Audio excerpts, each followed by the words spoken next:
자, 앞 시간은 좀 암기가 된다, 그죠?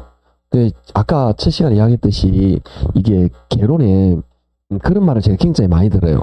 아무도 듣는 게 아니고 설명 들으면 알겠는데 왜 문제가 안 풀릴까요? 이렇게 물어봐, 저한테. 그럼 제가 뭐라고 대답하게요? 이해가 되는 게 어디냐고. 이해되는 게 어디냐고. 그런데 이게 이제 대부분 이제 공부하시는 분이 들으면 알겠거든. 그럼 내가 이걸 안다라고 생각해요. 근데 우리가 안다는 거하고 할 수 있다는 게 조금 차이가 있어요. 그게 내가 할 수 있어야 되는데 그냥 안다 가지고 문제를 풀다 보니까 어떤 느낌이냐? 나중에 문제를 풀면 본 적은 있는데 모르겠네 이렇게 되는 거야. 그래서 이걸 알기 위해서 좀 노력을 하셔야 됩니다. 그러니까 어느 정도 반쯤 이렇게 지금 반쯤 왔다고. 그리고 이때 내가 이걸 문제도 보고 교재도 보고 자꾸 이렇게 읽고 해서 이걸 자꾸 내 걸로 만드셔야 됩니다. 이해하고 그렇게 하면 좀 도움이 됩니다. 자. 이제 255쪽에 가시면 분양주택정책에서 아까 주택정책에서 255쪽입니다. 아까 주택정책에서 아까 한 거는 임대주택정책이죠. 네, 아무 생각 없이 좀 집중하셔야 돼요. 그리고 여기는 뭐냐? 분양. 그러니까 앞에는 임대고 지금 뭐냐? 분양주택정책. 분양주택정책은 이제 앞에 했던 임대주택정책은 내가 임대하는 세입자 입장이라면 이제 뭐냐면 무주택자 집을 구입하기 위해서 정부가 도와줘야 되겠죠. 정부가 도와주는 그 분양주택 정책에 관계되는 겁니다. 다양한 게 있는데 가장 대표적인 게 두 개가 있습니다. 그 중에 하나가 뭐냐 하면은 분양가 상한제, 분양가 규제 정책이죠. 분양가 규제 정책. 우리 일반적으로 말하는 공법에서 말하는 분양가 상한제. 그걸 말합니다. 그럼 얘는 자 가격을 말하는 거죠. 가격을 규제 통제하잖아요. 앞에 우리 가격 규제하는 거 배웠죠. 임대료 규제 똑같아요. 자, 임대료 규제 생각해 볼게요. 단기적으로 주택에 대한 수요가 그렇죠. 단기적으로 수요가 어떻게 됐다? 증가한다. 그러면 공급은 잘하고 있습니다. 공급 감소. 그래서 요거에 따라서 무슨 가격이 나타났다? 이중 가격, 밤시장이 나타났다. 그죠? 요게 똑같아요. 그런데 우리 지금 상상을 한번 해볼게요. 여러분과 같이 이 지역이 굉장히 투기 과일 지구야. 그래서 정부에서 이 지역을 분양가 상한제로 지정해 버립니다. 이 동네 분양가가 평균 시세가 5천만 원이에요. 그러면 30평이면 집이 15억이야. 너무 상상을 하는 겁니다. 이렇게 너무 집값이 너무 많이 뛰는 거라. 그러면 우리가 집을 구입할 사람이 분양가 너무 비싸니까 집을 구입이 어렵겠죠. 정부가 이걸 분양가를 예를 들어서 반값인 2,500만으로 규제합니다. 여기도 마찬가지. 자, 시장 임대료 지금 얼마죠?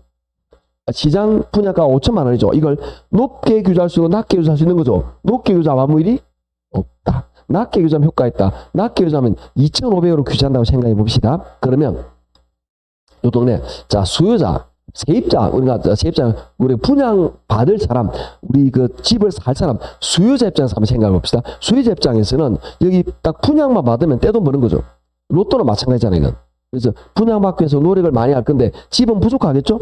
그러면 수요자가 많이 몰려드는데 이 무주택자, 요 동네에 해당되는 사람만 있는 게 아니고 외지에서도 막 몰려들어요.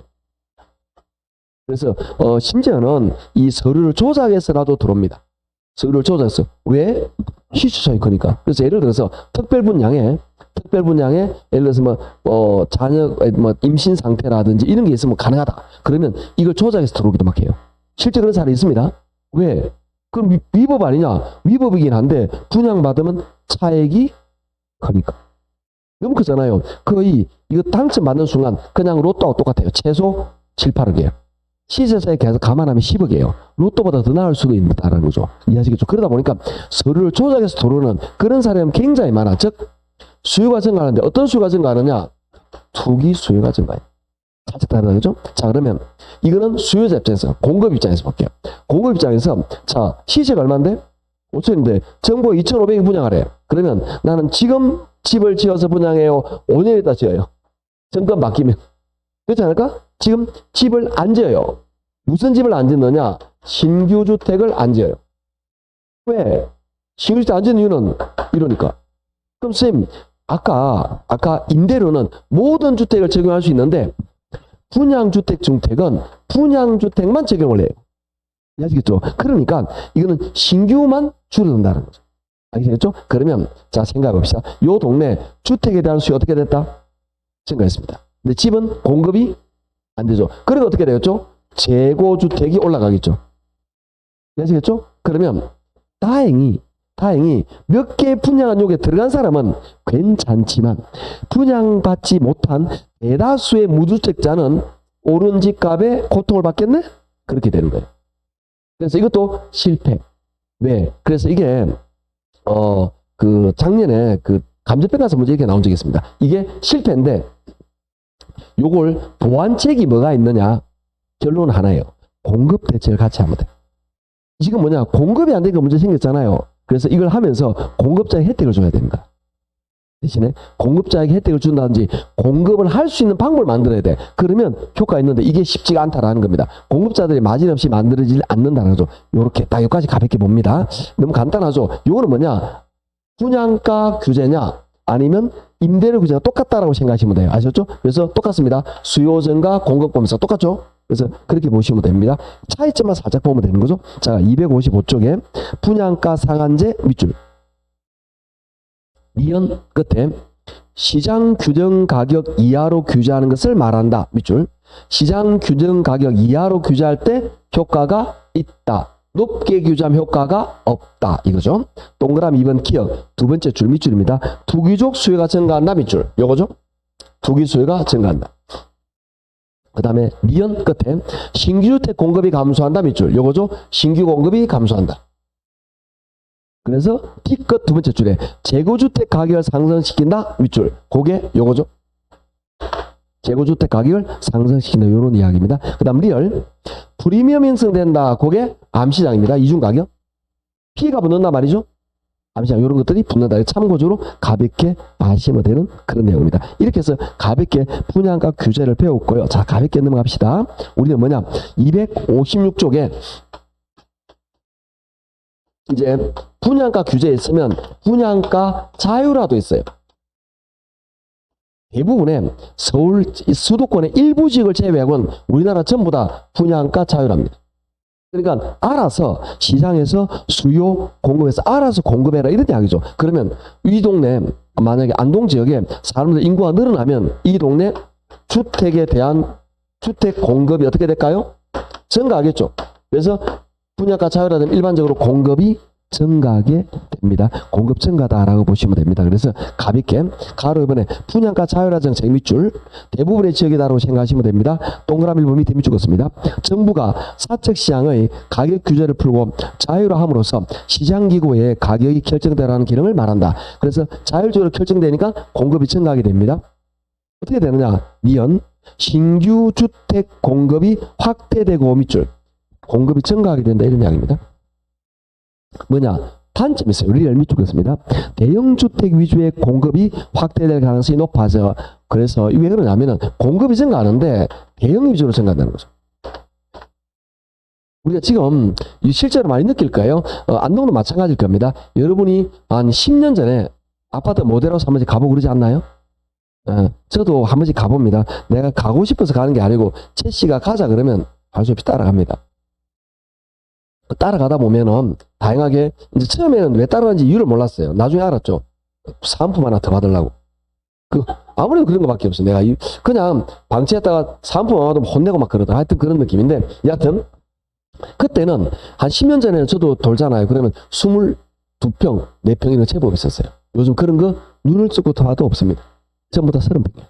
그러니까 점점 대형 위주로 하는데 그 이유가 뭐냐? 건설사가 이게 마진이 크거든. 그러다 보니까 점점 대형 위주의 공급을 늘려나가고 있다. 이렇게 보시면 됩니다. 가볍게 보시면 되는 거죠. 별로 어렵지는 않았고요. 자, 그 다음에 오른쪽에 봅니다.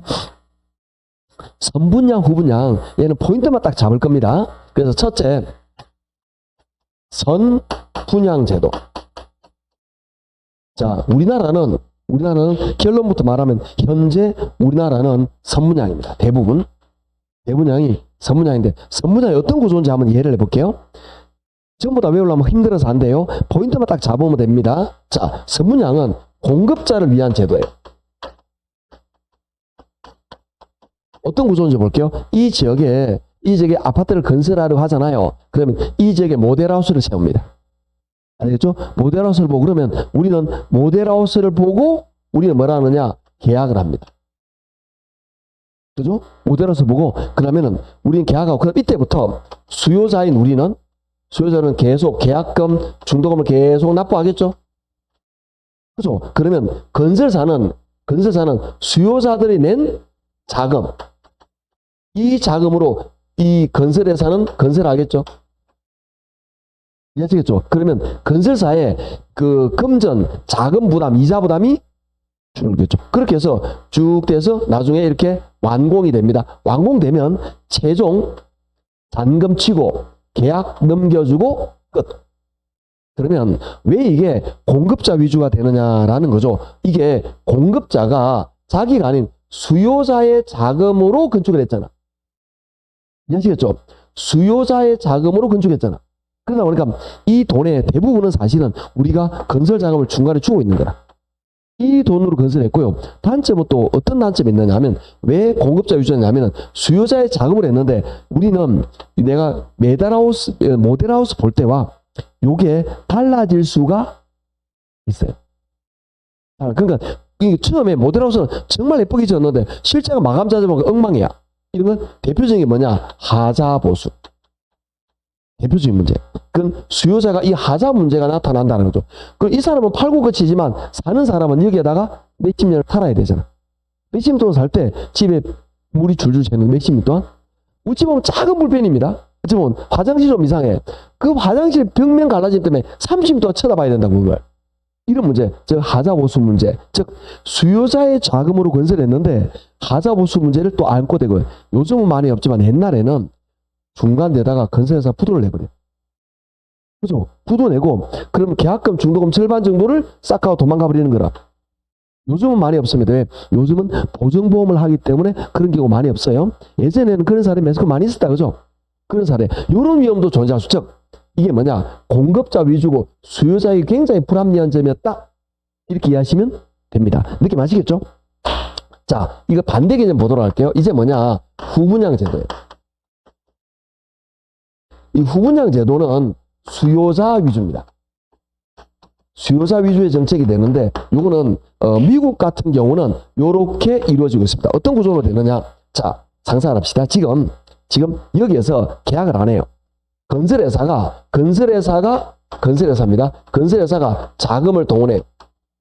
건설회사의 자금으로 아파트 공사대금 몇천억을 지가 다 냅니다.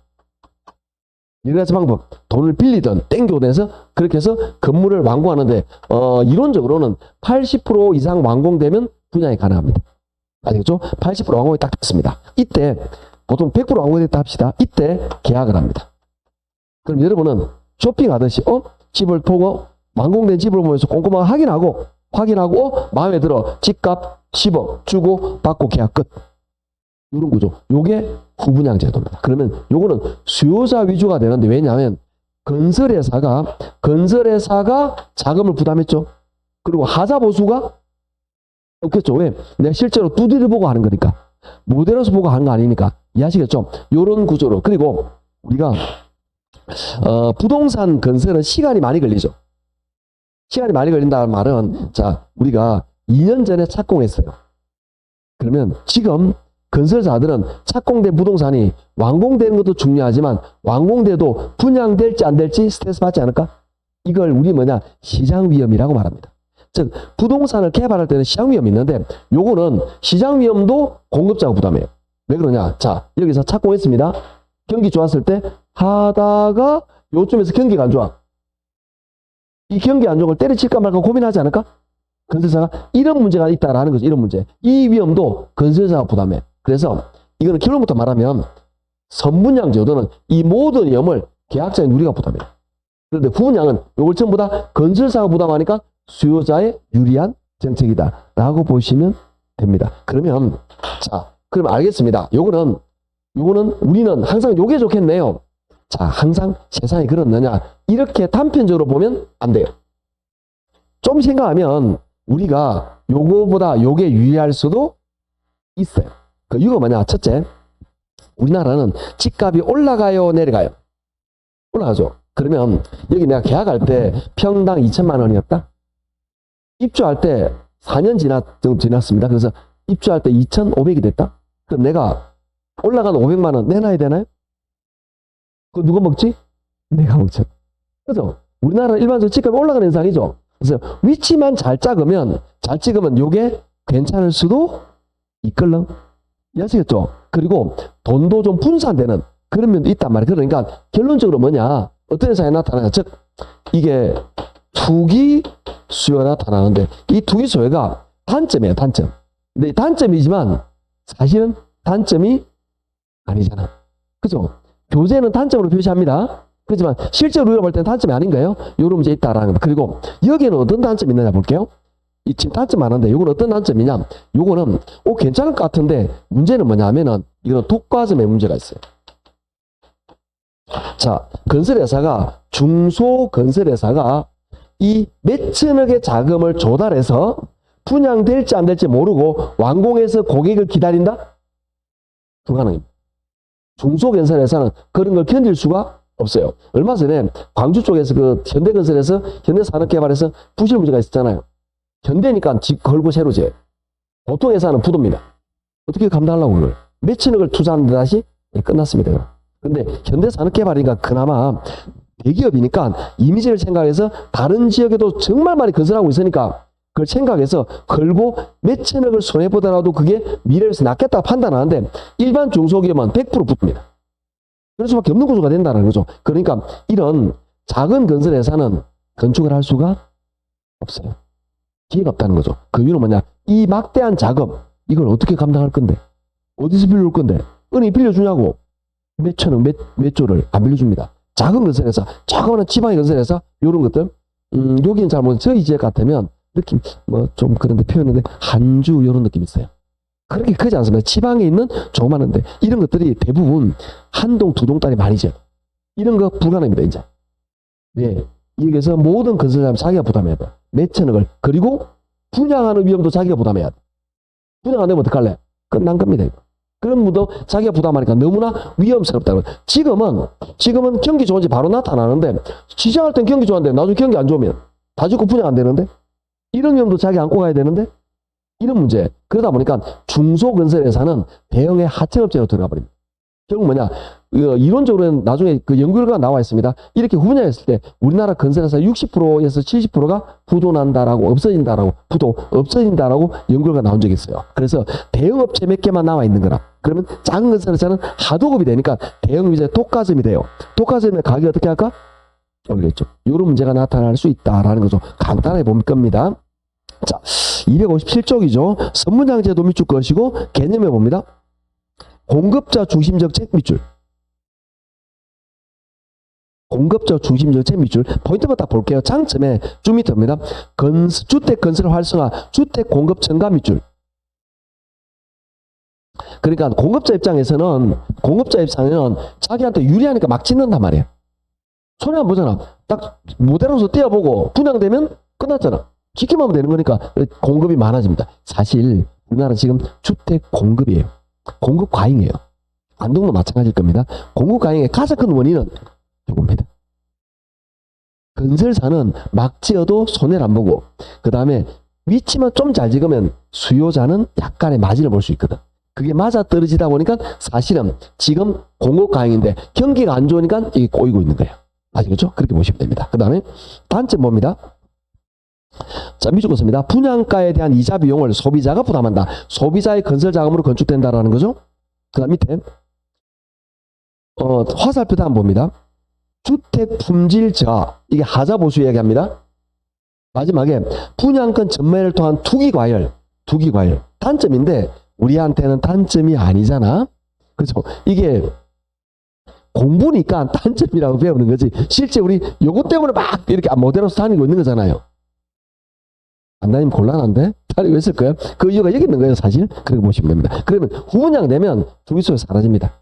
왜? 시세대로 매입하기 때문에. 요거는 왜 그러냐면은 이거 좀 이따 올라가면 시세 올라가잖아요. 실제로 저도 저희 이제 KTX역에 KTX역에 있는 아파트를 사서 P 3,000박 받고 판 적이 있어요. 분양받아가지고 사피 3천 받고 판 적이 있습니다. 나쁜 놈이라고 보는 분위기 아닌데? 그렇게 해야 되는 거죠, 원래? 그렇게 많이 하니까. 뭐 그런 느낌. 이게 요거죠, 그게. 그게 요거잖아. 책이니까 이렇게 나오지만 우리 입장에서는 맞인다 보시면 됩니다. 자, 오른쪽에 후분양제도 봅니다. 후분양제도 개념 맨 밑에 수요자 중심 정책 밑줄. 얘는 수요자 중심이다라는 거. 장점에 봅니다. 두 번째, 소비자의 선택의 폭이 확대된다. 소비자가 그 다음 밑에 완제품을 보고 주택 소비를 결정한다. 그렇기 때문에 품질 개선이 된다. 즉 뭐죠? 하자 볼 수 없어진다. 이 뜻입니다. 단점 봅니다. 단점. 중간에 봅니다. 주택 공급 감소. 왜냐하면 중소업체는 건설을 못합니다. 그러다 보니까 공급이 감소하게 되겠죠. 그러다 보니까 주택 공급 위축으로 분양가 상승 우려가 있고 독과점의 문제도 나타날 수 있다. 이런 문제를 참고적으로 보시면 됩니다. 자, 이걸 외우려고 그러시지 말고 적절하게 이해를 해야 돼요. 그러니까 제가 볼 때 어떻게 이해하면 되느냐. 요거는 쉬울 거라. 요거. 우리 지금 현상이잖아요. 요거는. 조금만 생각하면 되겠죠. 요것만 좀 이해해놓고 요거는 좀 반대다라고 가볍게 보시면 됩니다. 이게 우리가 분양주택 정책이었다라고 보시면 되고 이제 넘어갑니다. 우리는 259쪽에 어디로 넘어가느냐. 조세 정책으로 넘어가게 될 겁니다. 그래서 그거 넘기시면 조세 정책인데 그럼 선생님 우리 여기서 조세 정책이면 세법 가는 걸 배웁니까? 그건 세법 시간 열심히 배우세요. 우리가 여기서 공부할 거는 뭐냐? 우리가 세금은 어떤 거 있다, 세율을 얼마다 세법 시간에 배우는 거야. 우리는 뭘 배울 거냐? 그걸 배울 게 아니고요. 가장 중요한 걸 다룰 건데요. 그게 259쪽에 보면 밑에 봅니다. 조세의 제목만 밑줄, 전가와 귀착 밑줄. 우리에게는 요게 중요합니다. 요게 무슨 이야기냐? 자, 여기 집을 가지고 있는, 원룸 가지고 있는 집주인이 있습니다. 집주인 일반적으로 임대인이라고 말하겠죠? 제대로 있는 사람을 우리는 임차인이라고 말합시다. 정부가 세금을 때립니다. 어떤 세금이냐? 재산세를 때립니다. 재산세를 부과했습니다. 재산세는 재산이 있는 사람이 내는 거죠. 재산 없으면 재산세 안 내도 되는 거죠. 나는 내 앞으로 된 게 하나도 없어. 재산세 없다. 재산세 내기 싫으면 재산이 없어지면 돼요. 그런데 이 재산세는 임대인에게 부과가 되겠죠? 왜? 이 사람이 재산 가지고 있잖아. 이 사람은 재산이 없죠. 여기에 부과됩니다. 그래서 우리 상상을 한번 해봅시다.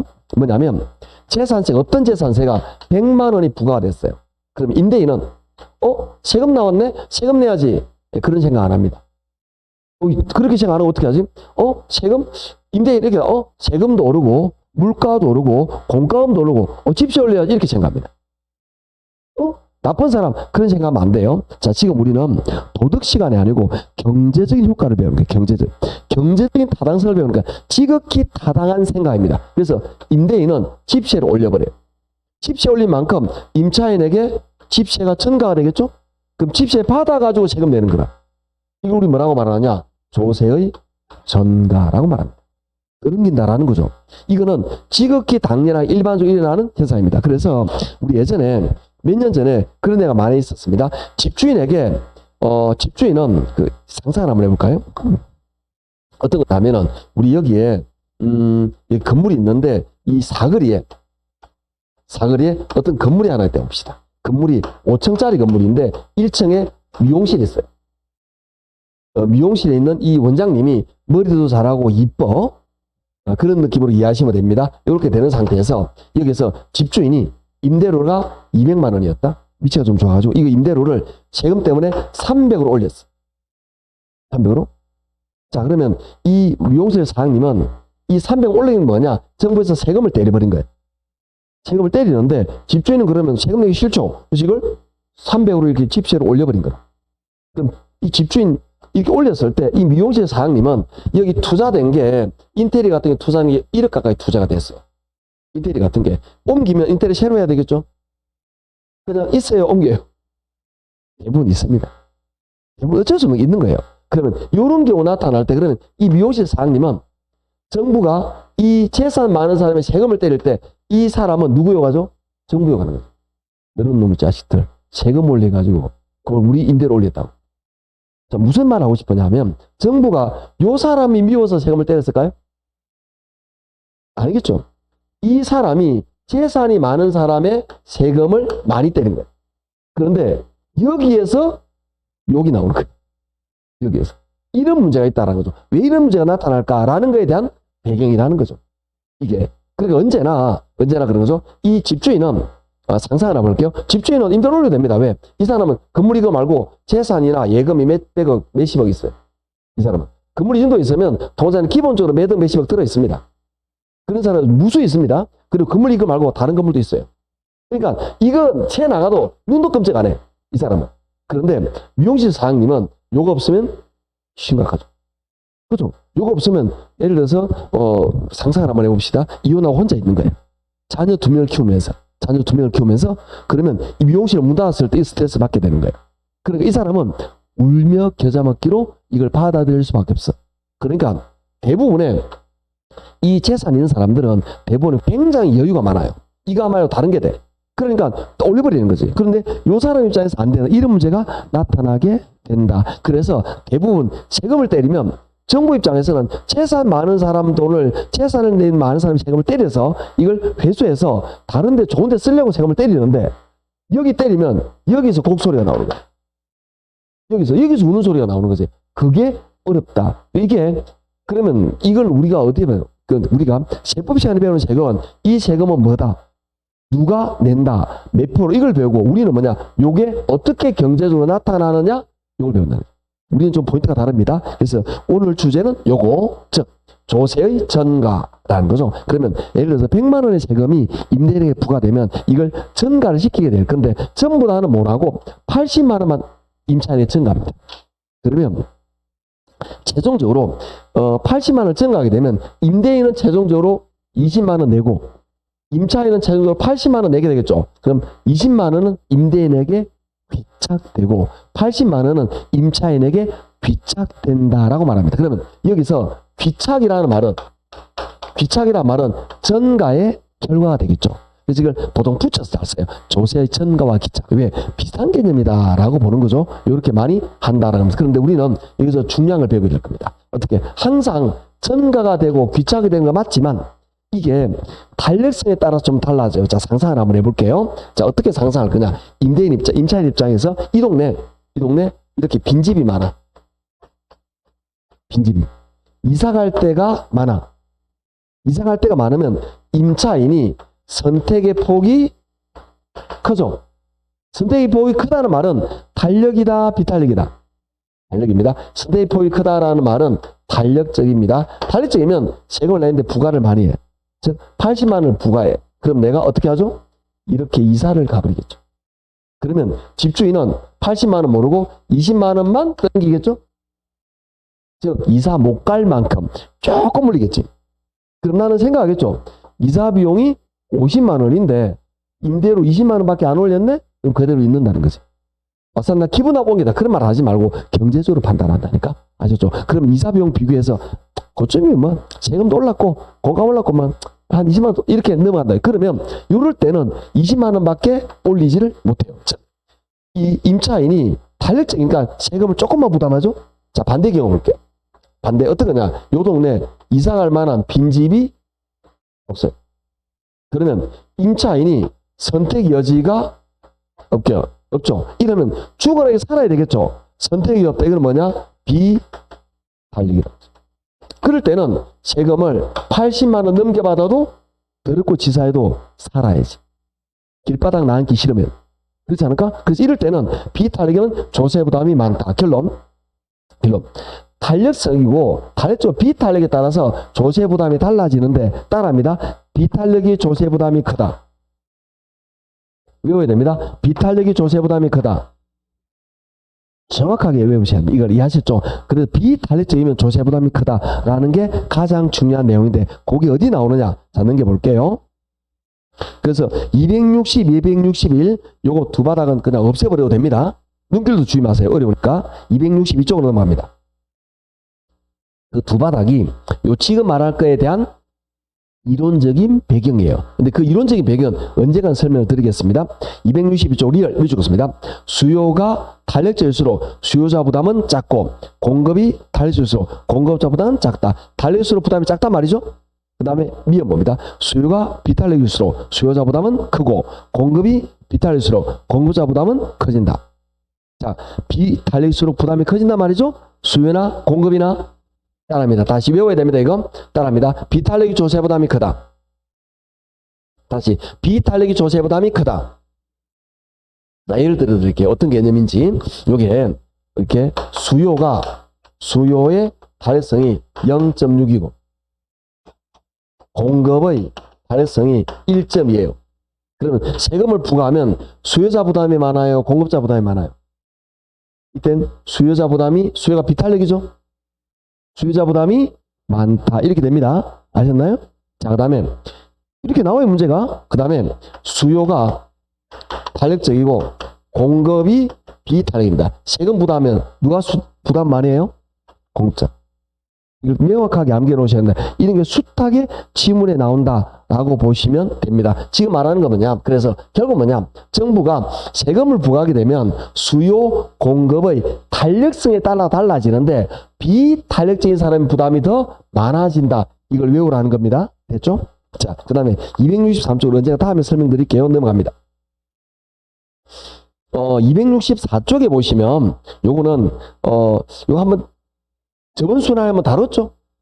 그죠? 이건 어떤 느낌이냐? 간단하게만 밑줄 넘어갑니다. 그래서 간단하게 어디 보느냐? 쭉 내려서 동그라미 4번에 봅니다. 동그라미 4번 보면은 누진세 하는 게 바람직하다라는 건데 이거는 왜 그러냐? 또 기억 봅니다. 기억. 정부가 지출을 위해 충당 위에 재산세를 올릴 때 일률적으로 같은 세율을 주택가치에 적용하게 되면 저소득자 부담이 더 많아지게 된다. 밑줄. 그걸 뭐라 하냐? 니은 끝에 봅니다. 역진세 효과라고 말합니다. 무슨 말이냐? 우리가 세금을 매길 때 일정 세율, 즉 동일하게 세율을 적용한다 이 말이죠.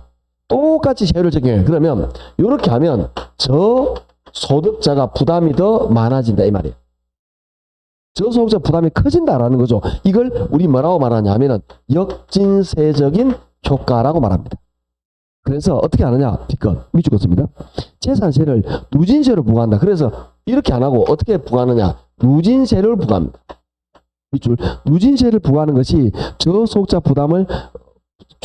더 부담하는 현상을 완화할 수 있다. 누진세를 부담하게 되면 저소득자가 이런 저소득자의 부담이 좀 줄어든다 이런 이야기입니다. 그래서 이건 왜 그런지는 시간 많이 가니까 간단히 이것만 밑줄 긋습니다. 이거는 문제 이렇게밖에 안 나와요. 그래서 이렇게 되다 보니까 여러분이 세법 시간을 공부하잖아요. 세법을 공부하면 대부분 누진세입니다. 금액에 따라서 세율이 달라져요. 금액에 따라서 특히 소득세 같은 거 양도소득세든 종합소득세 마찬가지입니다. 소득이 커지면 세율이 올라가요. 예를 들어서 내가 1억을 벌잖아요. 그럼 세금은 예를 들어서 30%예요. 그럼 세금 1억이면 세금 30% 3천만 원 내면 돼요. 그런데 2억을 벌잖아요. 세율이 40%예요. 세율 40%. 그러니까 여기는 1억이면 30% 하면 세금이 3천만 원인데 이건 2억이면 이건 뭐냐면 8천만 원이야. 2배보다 더 많아지죠. 소득은 몇 배 늘었죠? 2배인데 세금은 더 많이 늘어났죠. 그래서 많이 벌수록 세율을 더 높이 때려버리는 거다. 그렇게 하는 게 저소득자가 유리하다 이런 이야기입니다. 아셨죠? 그래서 대부분에 이렇게 하는 방법을 뭐라 그러냐? 누진세라고 말해요. 즉 금액이 올라갈수록 세율이 복잡인데 그러면 공부하는 우리는 요게 공부할 때 어때요? 스트레스 받죠. 금액에 따라 달라지잖아요. 그래서 양도소득세 보면 금액에 따라서 비율이 다 달라져요. 나중에 배우게 됩니다. 그렇게 되는 구조 있다. 요걸 아무래도 복잡하지만 이렇게 하는 이유는 이렇게 하면 저소득자 부담이 완화가 된다. 이런 이야기입니다. 가볍게 보시면 되는 거고. 그 다음에 265쪽은 다음에 언젠가는 말하도록 할 겁니다. 넘어갈게요. 266쪽으로 합니다. 266쪽에 보면 다른 부분은 이제 참고적으로 보시면 되니까 넘어가고 위에 헨리 조지의 토지 단일세만 말하고 넘어갈 거예요. 아시겠죠? 헨리 조지의 토지 단일세만 다루고 넘어갈 겁니다. 자, 밑줄. 헨리 조지의 토지 단일세 밑줄 긋습니다. 미국의 경제학자 헨리 조지는 토지에서 나오는 시세 수입을 100% 징수할 경우 토지세 수입만으로 재정을 충당할 수 있다는 단일세를 주장하였다. 밑줄. 자, 맨 마지막 밑에서 두 번째 줄 또한부터 밑줄입니다. 토지는 공급이 완전 비탄력적이므로 토지로부터 얻는 소득인 지대에 대한 조세를 부과하더라도 자원 배분 왜곡이 발생하지 않는다고 주장하였다. 밑줄. 자, 요거에 대한 이야기 좀 하도록 하죠. 헨리 조지 같은 사람은 뭐냐? 우리가 이 토지 공급자가 있습니다. 가지고는 소유자, 그 다음에 수요자가 있습니다. 이 사람은 세입자. 어떻게 하느냐? 우리는 이렇게 된 거죠. 이 상당 농사를 짓는다 생각합시다. 그럼 여러분은 토지를 빌리죠. 빌리고 토지 빌린 대가로 지대를 지급하죠. 그죠? 예를 들어서 지대, 토지 사용료 1년에 1,000만 원을 지급한다라고 볼게요. 이해하시겠죠? 1,000만 원입니다. 이때 우리 저번 지대 이론에서 우리 뭘 배웠냐면 지대 이론에서 우리 고전학파는 지대를 뭘로 본다 그랬죠? 잉어 그럼 곤란한데 잉여로 본다 그랬잖아요. 그래서 이 고전학파는 지대를 뭘로 보느냐? 잉여로 보는 거예요. 잉여는 뭐냐? 불필요한 남는 거 이런 거예요. 잉여는 이거는 뭐냐? 잉여는 비용이 안 해요. 그리고 무슨 말이냐? 잉여 여기다 세금을 때린다고 해서 비용 상승이 안 된다고 보는 거예요. 아셨죠? 그래서 잉여는 결국 뭐냐? 불로소득 남는 거 이런 거란 말이죠. 그러니까 이 고전학파들은 잉여 요 지대를 세금으로 뺏어가는 거에 꺼리낌이 없어요. 즉 여기 지대에다가 세금을 많이 부과해도 요게 물가로 올라가지 않는다라고 느끼는 거다. 그런 느낌. 그래서 이 지대를 100% 징수해도 된다라고 생각합니다. 그래서 어떤 개념이냐? 자 볼게요. 토지의 공급은 완전 비탄력이죠. 그죠? 토지 공급 완전 비탄력. 이건 토지의 무슨 성질? 부정성. 이제 대화도 되고, 되고 있는 겁니다. 토지의 부정성에서 토지 공급은 완전 비탄력입니다. 자, 아까 배웠죠? 정부이 세금을 때립니다. 세금을 때리는데, 비탄력일수록 조세 부담이 크다. 완전 비탄력이면 세금을 전부 다 부과한다. 즉, 정부가 토지 임대료 1,000만 원인데 이 1,000만 원을 100% 세금으로 징수합니다. 100%. 1,000만 원씩을 전부 다 세금으로 징수해. 우리가 걱정하는 건 아까 계속 이야기했잖아. 걱정하는 건 뭐죠? 요게 수요자에게 전가되는 거. 그런데 완전 비탄력이면 전가되는 게 없겠죠. 그러면 이 1,000만 원을 전부 다 100% 수익을 전부 다 세금으로 징수해버리는 거예요. 그러면 정부는 세금으로 지대 수입을 징수하게 되면 이거 말고 모든 세금 없애버려야 된다 이거지. 우리가 내는 뭐 담배세, 주유세 전부 다 없애도 돼. 왜? 요걸로 충당할 수 있으니까. 그리고 더 좋은 거는 뭐냐? 이게 얘한테 전가시키지 못하기 때문에 요 소득을 전부 다 뺏어올 수 있다는 거죠. 이 소득을 뺏어와서 전부 재정청으로 충당해도 문제가 없고 이게 전가되지 않으니까 자원 배분의 왜곡이 없다라고 주장한 겁니다. 미주권이고요. 다시 볼게요. 밑에서 두 번째 줄 볼게요. 토지는 공급이 완전 비탄력적이므로 토지에 대한 소득인 지대에 대한 조세를 부과하더라도 자원 배분 왜곡이 발생하지 않는다는 말은 전가되지 않는다는 거예요. 그러면 정말 좋네? 이렇게 하면 되겠네? 그게 헨리 조지 생각이라. 안타깝게도 이론입니다. 실제적으로는 완전 비탄력이 아니에요. 왜? 물리적 공급은 완전 비탄력이지만 경제적 공급이 있는 거라. 경제적 공급은 탄력적이라. 즉 이게 용도를 바꿔버려요. 용도를 바꿔버리기 때문에 이거 용도가 변경되면서 완전 비탄력이 아니다 이 말이야. 그래서 이론적으로 가능한데 실제로는 불가능하다고 보시면 됩니다. 이론적으로 이런 이론이 있다라는 정도만 받아버리시면 됩니다. 아셨죠? 그래서 이런 급격한 이론을 주장하는 사람도 있다 이런 느낌으로 보시면 됩니다. 이게 가볍게 조세 정책이 있는데 자 이렇게 해서 우리는 가볍게 이 내용을 정리하고요. 이제 그 다음 단은 투자 파트 우리가 좋아하는 파트죠. 투자 파트로 넘어가도록 합시다. 이제 이렇게 해서 정책은 이제 마무리된 거예요. 별로 어려운 내용 없습니다. 그래서 몇 개 포인트 제가 말한 그 부분만 정확하게 암기하고 있으면 그렇게 많이 어려운 내용 아닙니다. 자 이제 투자 파트로 넘어갈 건데요. 투자 파트에서 가장 중요한 걸 하나 다루게 될 겁니다. 그것만 하나 좀 실 건데요. 어디 보느냐 276쪽에 보죠. 276쪽에 거기 보시면 뭐가 나오느냐 하면 지렛대 효과라는 게 나와요.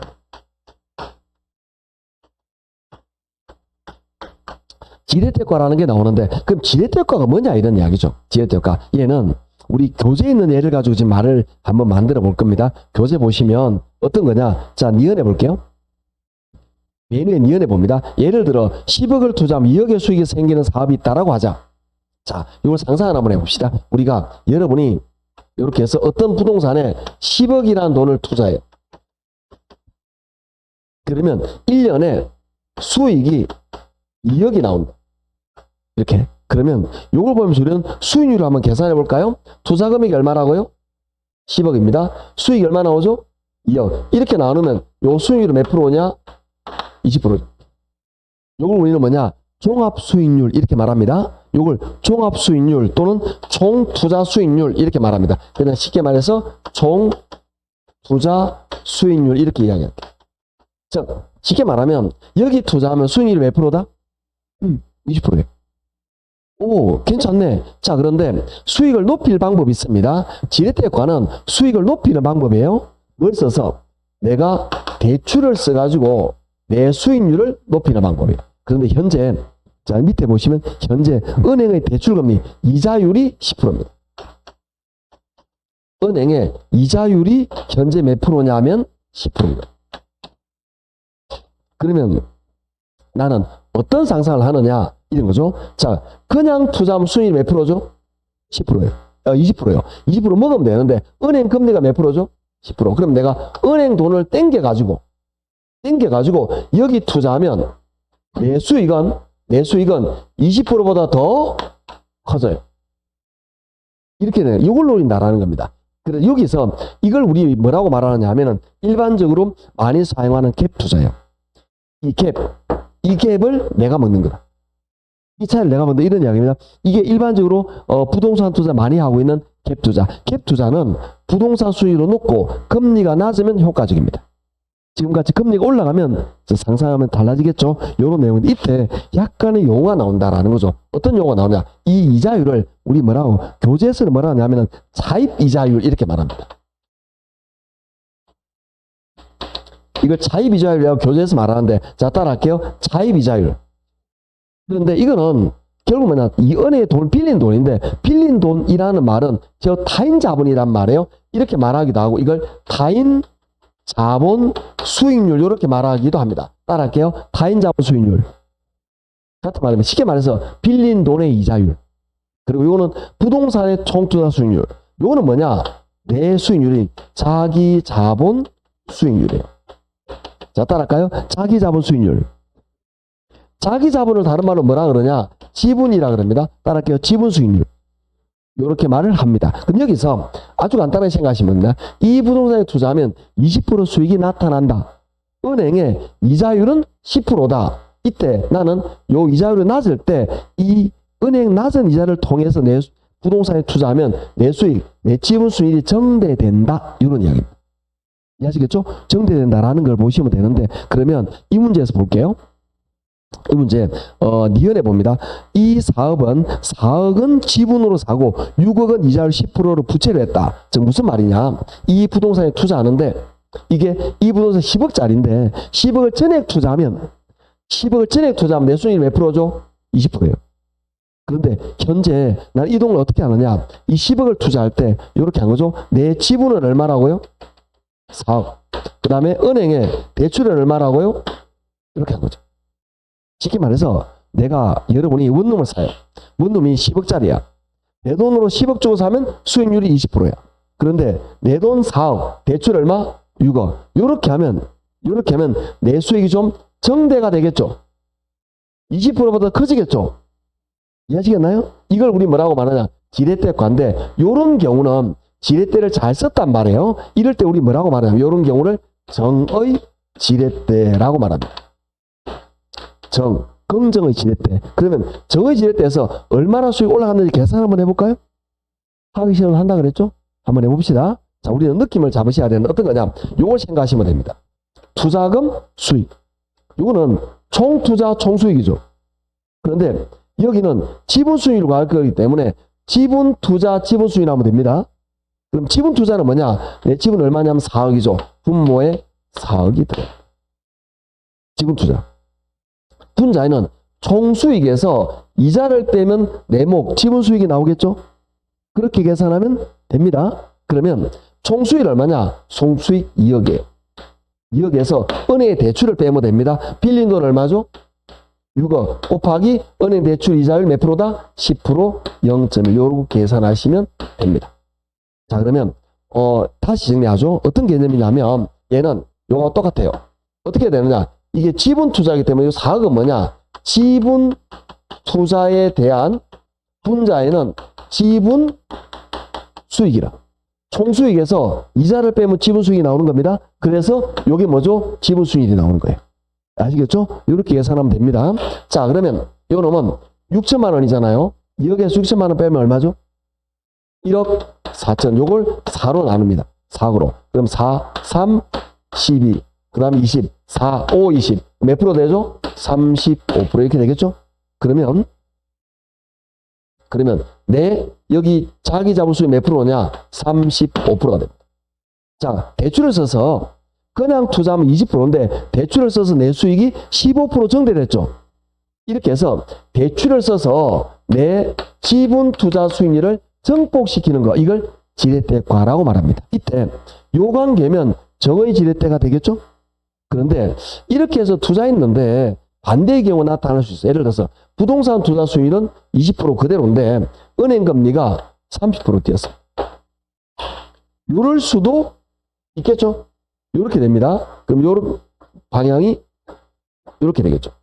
이렇게 되면 나는 이 부동산 수익 받아가지고 은행이자 갚으니까 내 수익은 점점 어떻게 되겠다? 줄겠네요. 이렇게 되는 관계를 우리 뭐라고 말하느냐? 부의 지렛대라고 이야기를 합니다. 자, 그러니까 일반적으로 우리가 지렛대과라고 말하는 건 뭐죠? 이걸 말해요. 일반적으로 이걸 말하는 겁니다. 그런데 여러분이 지금 부동산 투자 수익은 줄고 금리가 올라가면 부의 지렛대가 나타날 수도 있다라고 이해하시면 됩니다. 자, 요 부분이 우리 교재 276조에 나와 있는 내용이에요. 보시면 여기 보면 막 복잡하게 막 이자를 해서 복잡하게 그림이 너무 복잡하게 많이 나눠놨어요. 하여튼 원리는 요거다라고 보시면 됩니다. 저는 이자율 10%일 때만 계산한 겁니다. 그럼 표를 보면 B 이자율 10%, C, D는 누구에도 주지 말고 어려워지니까 여기까지만 헷갈리니까 제 말 이해하시겠죠? 지금까지 시험은 정의 지렛대만 계산 문제가 나왔어요. 얘는 시험에 나온 적 없어요. 계산 문제로. 그래서 물론 언젠가는 나올 수 있겠지만 요것만 지문에 너무 복잡하게 만들어놨잖아. 이자율 10% 계산하고 20% 이렇게 계산하면 너무 복잡하게 만들어놓은 거예요. 그래서 10%만 생각하시면 됩니다. 그래서 표 봅니다. 10%일 때 수익률이 몇 프로 돼 있죠? 지금 요거 말하는 거예요. 요거. 이해하시겠죠? 이 느낌이다. 그래서 내가 이 정의 지렛대는 대출을 써서 내 수익률이 증폭되는 걸 말하는구나. 요렇게 이해하시면 됩니다. 자, 그러면 저는 뭘 했느냐? 요 교재 니은에서 요걸 가지고 니은에 보면 예를 들어 봤죠? 예를 들어 10억을 투자하여 2억의 수익이 나타난 사업이 있다 할 때 이득을 4억을 지분하고 6억은 이자율 10% 부채를 했다. 이럴 때 투자를 계산한 게 요거예요. 그럼 시험 문제 나오냐? 나옵니다. 오른쪽에 예제 볼게요. 오른쪽에 작년 계산 문제. 요게 요거하고 유사한 개념이에요. 그래서 집에서 풀어보는데 하면 또 잘 안 된다. 잘 안 되는 거예요. 하면 이걸 할 줄 알면 계산 문제 하나를 배운 거랑 마찬가지예요. 그래서 원리는 요가 똑같다. 이렇게 계산되는 원리하고 동일하다라고 해서 한번 풀어보시도록 하시고, 자, 밑에 표 밑줄 두 개만 끄고 좀 시도를 할게요. 메인 위에 동그라미에서 한번 봅니다. 지렛대과 밑줄 기억입니다. 부채를 사용하여 투자를 하게 되면 자기 자본 수익률 즉 지분 수익을 증가할 수 있다. 요거죠. 대출을 써서 내 지분 수익을 증폭시키는 걸 지렛대과라 한다. 이런 이야기입니다. 됐죠? 자, 쭉 밑으로 옵니다. 맨 밑에 네모칸. 정의 지렛대 밑줄. 정의 지렛대는 자입이자율보다도 총자본 수익률과 지분 수익률. 요거죠. 요렇게 되면 정의 지렛대다 이 말이죠. 됐죠? 그 다음에 요렇게 되면 뭐가 되죠? 부지렛대가 됩니다. 자, 질문. 요걸 아는 게 제일 어려운데, 자, 기출에 잘 나오는 겁니다. 볼게요. 부채 비율을 증가시키면 정의 지렛대가 부의 지렛대로 바뀐다. 맞을까요? 틀릴까요? 틀렸어요. 이게 왜 여러분이 맞는 거 아니냐는 생각이 들기도 해요. 왜 그러냐면 여러분 내리 속에 부채 비율이라는 뉘앙스하고 그 다음에 은행의 대출 이자율이라는 뉘앙스가 여러분에게 비슷하게 오는 거예요. 다른 거예요, 이게.